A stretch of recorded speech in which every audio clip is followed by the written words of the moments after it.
their veins. Mackie and Judd on SKOR North and SKORNorth.com. It's Tuesday, which means it's bonus scoop time. Zolgad, executive producer Declan Goff, and the star of the Scoop Show, the Scoop Podcasts. Yes, Darren Doogie Wolfson, Channel 5 Eyewitness News. Definitely not a star, Judd. Turn around and look at the camera. You're the star. You are the star of the show. Definitely not a star, but we'll get through it, Judd.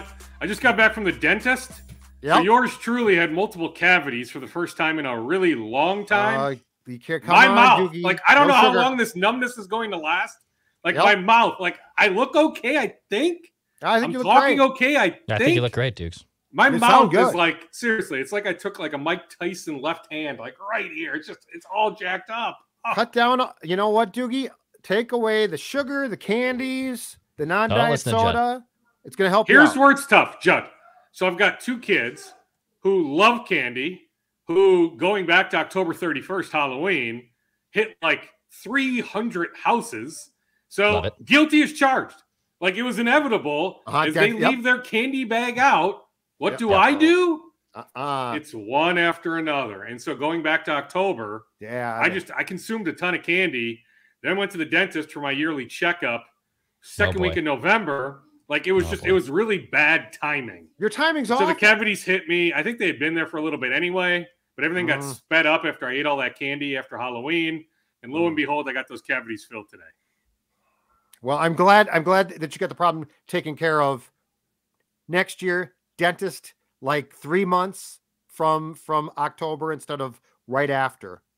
Yes, good call. Yes. Halloween. Or like, I usually go once a year. They recommend going twice a year.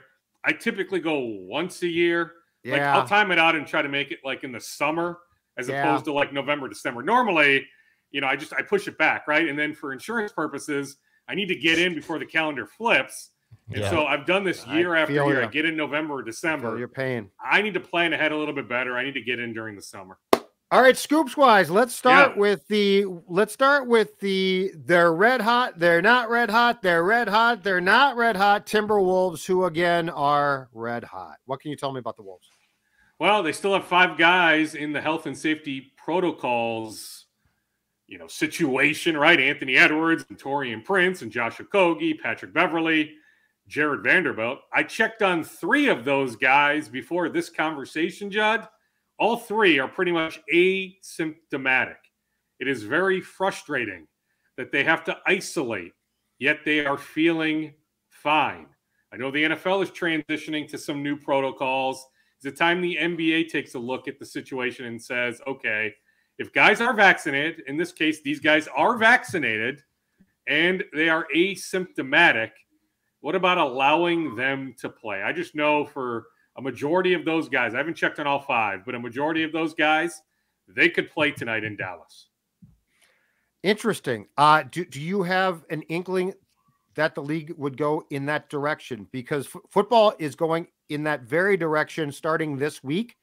And so if you feel fine, you will not be tested.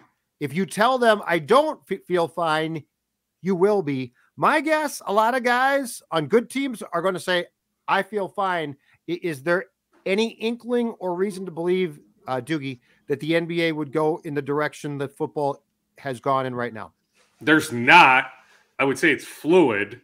But knowing Adam Silver enough, at least his line of thinking, I guess I would be surprised. That being said, the NBA is not interested in postponing games, even though they have. Certainly canceling games. They plan on playing every game. If a game has to get postponed, they will make up said game down the road. You think about what's upcoming here on, I guess it would be Saturday, Christmas Day, the 5 games on Christmas. There was an internal memo that was sent out among the 10 teams, so 5 games, 10 teams playing on Christmas, for them to be open to the possibility of, we need to fill those ABC games. Yeah, the ESPN games are great, but we have multiple ABC games. We need to ensure that we have these games on ABC. So guess what? Boston and whoever else, I forget what the first game is. Maybe it's Atlanta, New York. Hey, Hawks and Knicks. It is. Guess what? Be ready that instead of playing at noon Eastern time, 11 a.m. Central time, in the event that there's some more outbreaks, guess what? we need to push you back later in the day. So Interesting. they're all about, being flexible in that regard.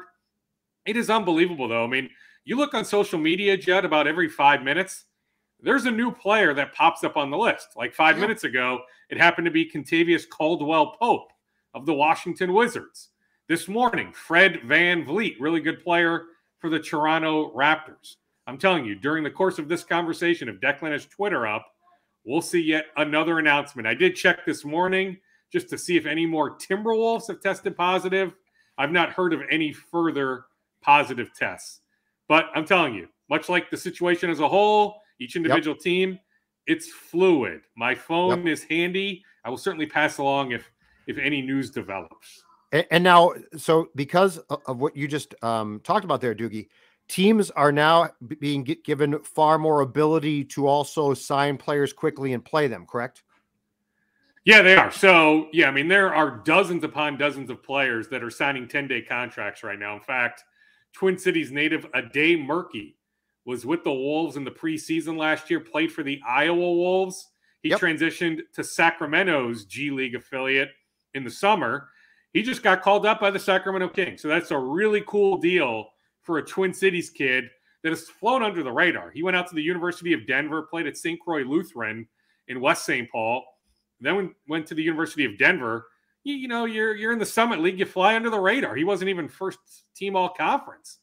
He didn't get drafted, but now this kid gets to achieve a dream. Now, I don't know if he'll end up in a game, but he can say he signed an NBA contract. The Wolves have added two guys, Rajon Tucker, who's been a good G League player, who they had in for a pre-draft workout summer of 19. So they've had a book on him going back multiple years. Been a really good player. He's had a cup of coffee in the NBA with Philadelphia, with a couple other teams. So he'll be on the Wolves bench tonight. They added Chris Silva from their Iowa, G League team. So he'll be in Dallas tonight. Their two-way guys, McKinley Wright, Nathan Knight, have been called up. So the Wolves do have reinforcements. Judd, they may also add yet another player, off the street. It may be a guy from the Iowa Wolves. Maybe it's Isaiah Miller or somebody else. But there's still discussions about adding yet another body. It's all about survival of the fittest right now. The team they're playing tonight, Dallas, added a player to the COVID list the other day. That player happened to play on Sunday against Patrick Beverley and Jared Vanderbilt. Now, maybe those two have the virus because of this Dallas player, Kleber, right? But we don't know that. But, it's unbelievable right now. But thankfully, Judd, a lot of these guys, just the symptoms are not there. Heck, I just saw a tweet that Governor Walz has tested positive for COVID. Him, his wife, his son who's in 9th grade, thankfully, among the three of them, mild symptoms. Him and his wife don't even have symptoms. The 9th grader, mild symptoms. Yeah. I don't know if you're still positive or not, but, it seems like the vaccine is working in that regard. Positive, I'm always positive. I'm a positive sports guy. Yeah.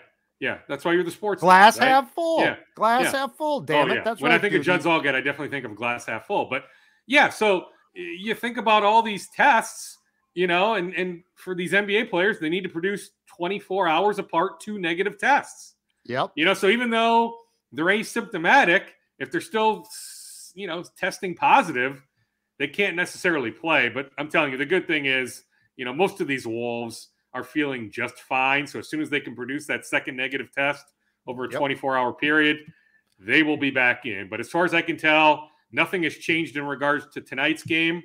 Then they play Utah on Thursday night. We'll keep an eye if things change heading into Thursday. So 4 consecutive wins now going into the game that you just talked about, which is Tuesday night against the Mavs in Dallas. 2 of those wins have been without Ant, who to the point of our conversation just now has been on that COVID protocol list. What do you make of this team, Dukes? Because I looked this up. The winning streaks have been 5 and 4 and 4. They've also lost 6 consecutive and 5. It has been within the first 30 games of the season so far, the ultimate roller coaster type of year. When you look at this team, do you see it trending towards taking off? Do you see this being the trend of you're up, you're down, you're up? What do you make of what I think is at its best a fun team to watch and a compelling team, but I guess for lack of a better term, sort of a weird team at times too. Well, definitely a weird team, a maddening team oftentimes. To me, Judd, though, they are who I thought they would be preseason. Like, they're going to end up in that 37 to 42 win territory.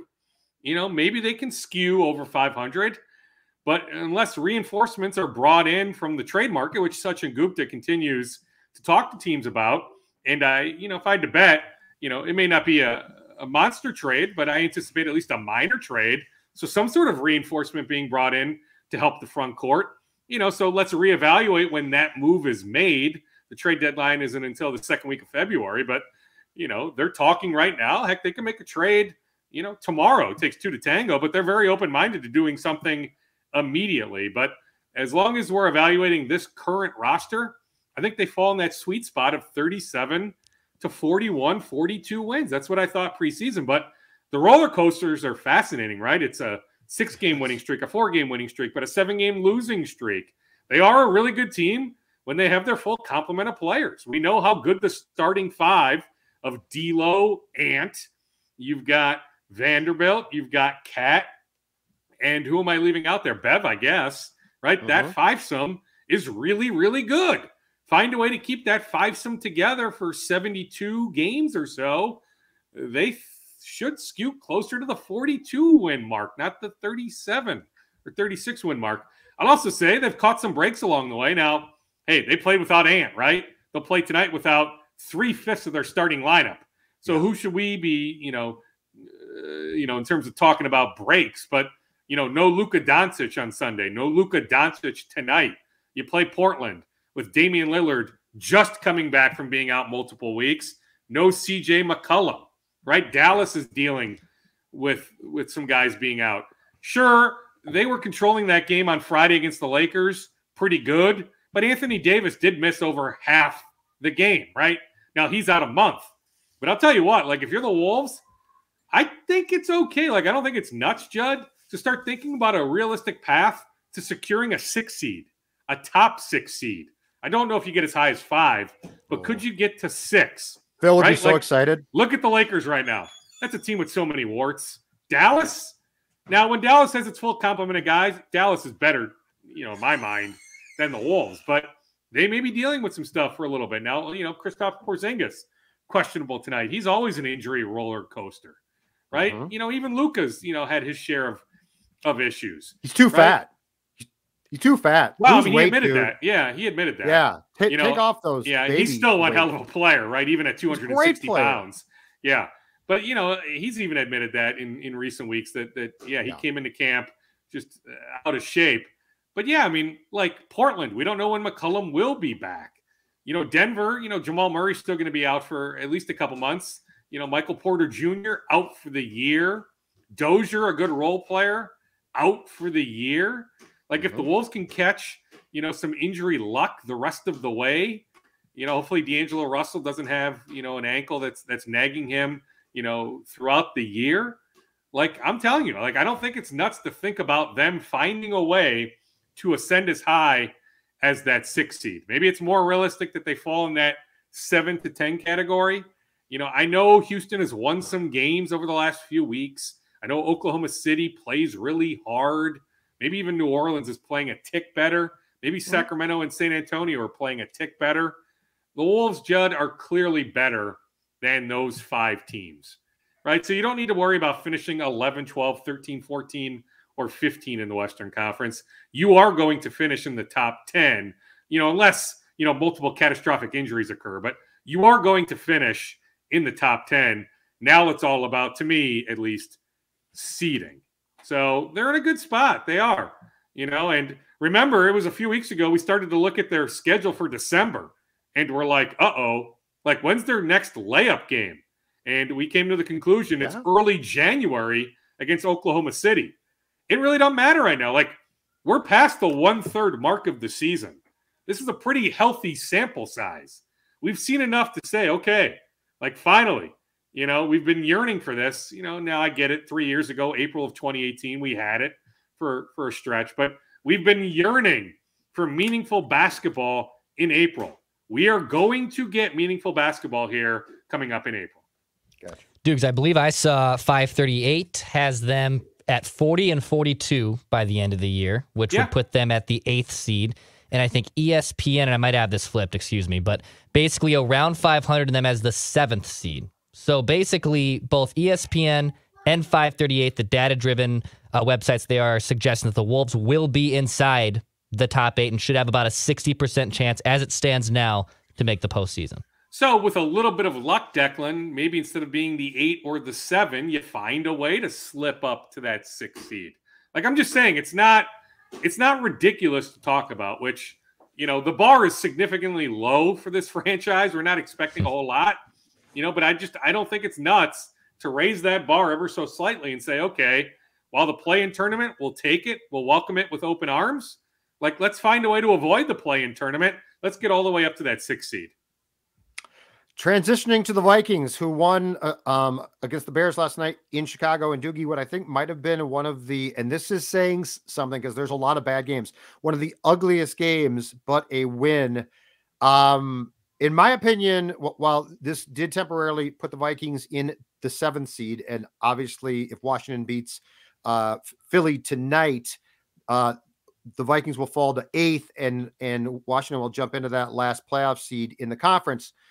But in my opinion, this doesn't change a lot, but it does create at least some intriguing drama going into the game against the Rams. But here's my one question. After we watched Akeem Hicks destroy the interior of the Vikings line last night, who pray tell on earth is going to stop Aaron Donald against the Rams? Well, not only Aaron Donald, but then you've got Kenny Clark the week after, you know, if he's okay. And then you have the rematch against the Bears and Akeem Hicks. Yep. That last game, that Week 18 game at US Bank Stadium, which they may need to win to get into the playoffs. I agree. I mean, that was hard to watch. Like, I'm sure Mason Cole, you know, all these hours later is still having nightmares about Akeem Hicks. I don't think they have a realistic solution. Like, people have blown up my timeline, not blown up, but I've gotten a few questions about Wyatt Davis. It's performance-based. It's not like he's doing anything crazy behind the scenes. Now. He's not playing now. I don't think they go back to Oli Udoh, who, you know, they've come to the conclusion, which they probably should have months ago. He's more comfortable at tackle than guard. Right. This is their offensive line moving forward, for better or for worse. I'll also say this with intrigue this week. When's the last time they were over 500? They have yet another opportunity to finally get over 500. We have to go all the way back to the 2019 season. That's remarkable. The last time they were over 500. Yet if they find a way to beat the Rams on Sunday, short week, right? I mean, you know, it's to the Vikings' favor that the Rams have to play tonight, then have to travel here for a game on Sunday. Advantage Vikings. The Vikings have yet another opportunity to finally get over that 500 hump. So we saw that on Saturday, Bashaud Breeland got himself cut. Take us inside, because you fed me some information about what transpired there, to what exactly prompted Breeland being cut basically right after practice Saturday in preparation for a Monday game. Well, I mean, he's run his mouth at practice going back many, many weeks. I mean, there were stories about him when they signed him, right? And I'm sure they knew about at least some of the red flags, yet they were so desperate for secondary help, they decided to roll the dice. But, like, I don't think there are a lot of league people surprised it got to this point. But, yeah, it got to the point of, you know, him egging on Dalvin Cook, some other guys, you know, the trash talking, you know, going to another level, him eventually getting into it with Mike Zimmer, with some other coaches. You know, him eventually getting up to Rick Spielman's office where Spielman tried to calm him down. It was just a cluster bleep of an afternoon Saturday at TCO Performance Center. They had no choice. They had to make the move. They had to get that toxic energy out of the locker room. They just had to. I'm surprised, frankly, it took this long. Doogie, did you hear anything about a player needing an emergency eye exam after Friday's practice? I did not, but I've heard a lot of different things. What did you hear, Declan? I heard a certain player, let's just say, had to have an emergency eye exam on Saturday morning because there was a little bit of a scuffle on Friday where a prominent Vikings player potentially almost had his cornea scratched. I will say, from what I was told, that the exam was fine, but I did hear something about that. I don't know if you heard anything about that either. I had not. I will check on that, though, Declan. That would not surprise me. I think a lot of fans, well, maybe not a lot, but I think enough fans would be surprised at some of the stories from practice. Now, we don't get to watch practice. There's a reason why we don't get to watch practice. It gets very physical at times. The mouths get going. There's a lot of crap that happens during the course of a season during football practice. And so, Declan, what you're describing on Friday wouldn't surprise me one bit. I will certainly check on that. You know, the other Vikings note would be, you know, we talked in this slot last Tuesday, 6 days ahead of the game. I said it was trending in the right direction on Adam Thielen. Now, you know, if you were on social media last night, there were multiple outlets that put out some video of him moving. He wasn't moving very well, but the point was he was trending in the right direction. This was never going to be a 5 or a 6 week injury, put him on injured reserve. You know, did they bleep this situation up like they did with Anthony Barr, with Michael Pierce? No. You know, I'm telling you, like, he was even trying to push the play in the Steelers game. He definitely wanted to play last night. I think they realized after that pregame workout, like, no. You know, and I think, you know, just looking at who the Bears had out, that probably played a role too. Like, if that was a win-or-go-home game last night, a playoff game, maybe Thielen finds a way to fight through, even if he's just more of a decoy. My point is, he was really, really close to playing. This is not a season-ending type injury. Yeah, and on that turf, there is no way he should play. Like, that is as bad a turf, because that grass is chewed up. If it's still the same as it was back in my days on the beat, the park board runs that field. The Chicago Park Board runs it. It's a complete mess. So like, if there's a place where I'm not going to have a guy with an ankle problem come back or knee problem, Soldier Field atop that list. So do you think he now plays against the Rams on Sunday, or is what we saw last night where you're right, it looked like he was not moving well?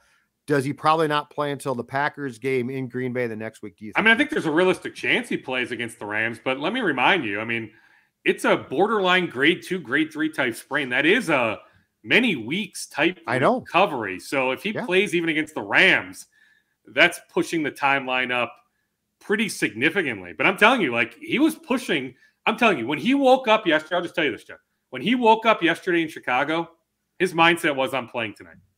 And that's him, right? Sure. And that's a lot of guys. I mean, he's wired a different way. A lot of professional athletes are wired a different way. It's like Dalvin Cook coming back from a pretty significant shoulder injury as soon as he did. And then all of a sudden, you know, he doesn't have the harness, right? He didn't wear the harness unless I missed it. I don't think he had the harness on last night. He had the harness for the one game against Pittsburgh. That was it, right? And that was supposed to be a 3 or 4 week type recovery. But the Thielen ankle injury is supposed to be a many week type recovery back to 100%. But I'm telling you, when he woke up yesterday in Chicago, like, there's a reason why he made the trip, right? Like, if he knew there was no chance, he would have just stayed back. He would not have hopped on the airplane on Sunday. When he woke up yesterday in Chicago, the mindset was, I am playing tonight. So the point is, he's close, at least in his mind. So, yeah, I mean, is it realistic to think that he can come back in 5 days, play against the Rams in a game the Vikings probably need to have, right? Like, if you are going to make the playoffs, I think you probably need to beat the Rams. So, yeah, I think it's realistic to think he can be back there on Sunday. Question off, I believe this came out after we did the scoop last week, Doogie.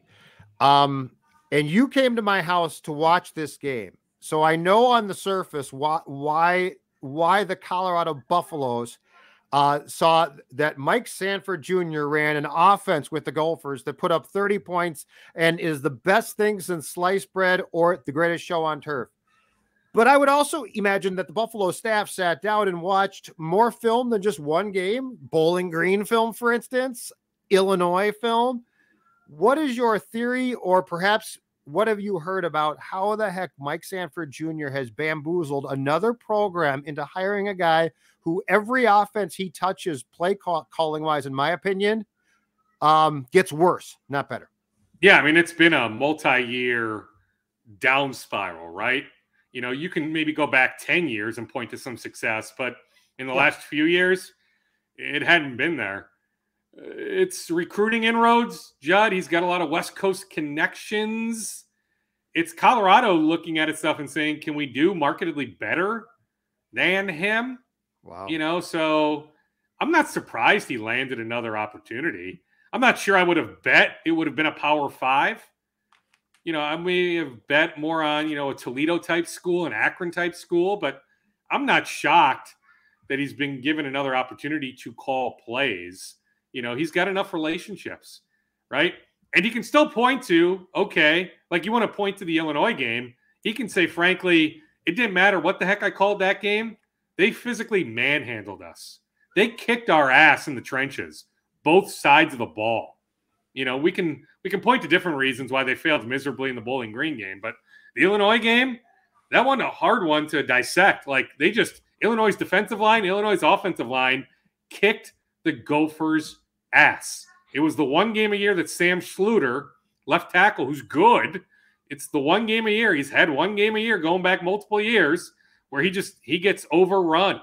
He gets bulldozed, and that was the game. So if you're Samford, you can justify the poor showing that day. You can also point to the success of the running game. I'm sure he was able to sell Colorado on, we're down to our 4th and 5th running backs, and yet we found a way, right? He could also argue, I don't know if he did, but hey, playing Tanner Morgan wasn't my decision. Like, I wanted to play Zach Annexton, and so I think regression, though. Yeah, I think there were ways for him to justify the failures of the last 2 years in that interview with Colorado with his recruiting connections. He's got a certain charisma about him. We didn't get to talk to him very often, certainly in person, over Zoom plenty, but there's a certain charisma about him.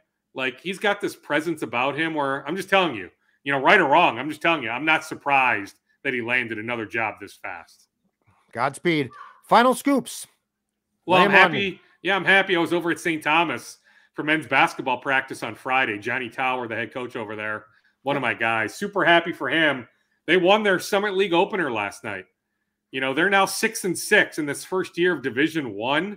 Now, 2 of the wins are not Division I opponents, but last night they beat Omaha. Omaha's had a decent run going back many years. Not this year, but Omaha's always been, respectable. They didn't get blown out this year playing Purdue, some other Power 5 schools. Well, St. Thomas goes to Omaha last night. They win the game. Like, my expectation is tomorrow night at Denver, they win that game. Like, I think they have a chance in this first year in Division I to finish top half of their conference, top half of the Summit League. And it's a cool story. Like, their starting 5, Judd, is their starting 5 from last year when they played a condensed COVID schedule, but a Division III schedule. It's all kids from the Twin Cities, all kids that grew up within 30 minutes of campus. We're seeing that there really isn't that much of a difference, high level Division III compared to, mid-major Division I. Like, good coaching matters. Chemistry matters. The way they move the ball, they have a 0.5 second rule. Like, if you have the ball for more than 0.5 seconds, you need to do something with it. It's a lot of ball movement. They shoot a lot of threes. They make a lot of threes. They play a really fun brand of basketball. Like, I'm just telling you, if you're a basketball fan and you're looking for something to do January, February, find a St. Thomas men's home game. Head over to St. Paul to watch a Tommy's home game. I may even try to get over there on New Year's Day. We have a crew covering the Winter Classic. I'm sure you'll be at Target Field. I may be over at St. Thomas watching Western Illinois against St. Thomas in a Summit League game. Look at you, Mr. Hoops. Always true to hoops. I am. Always true to hoops. And it's not just the men. I mean, the women are making the transition as well. I know we're proud at SKOR North to be the home of Tommy's Athletics. I think they made the right hire for men's hockey. They're not having success wins and losses wise with men's hockey, but I actually think of the major sports, I think men's hockey can maybe jump up the highest the soonest, right? And I'm talking about the success of basketball. The football team in the Pioneer League had a really good first year, and Glenn Caruso is an unbelievable football coach. But I'm telling you, hockey, with all the recruiting here in town, within a 3-4 hour radius here of the Twin Cities, I'm telling you, hockey can jump up really, really fast.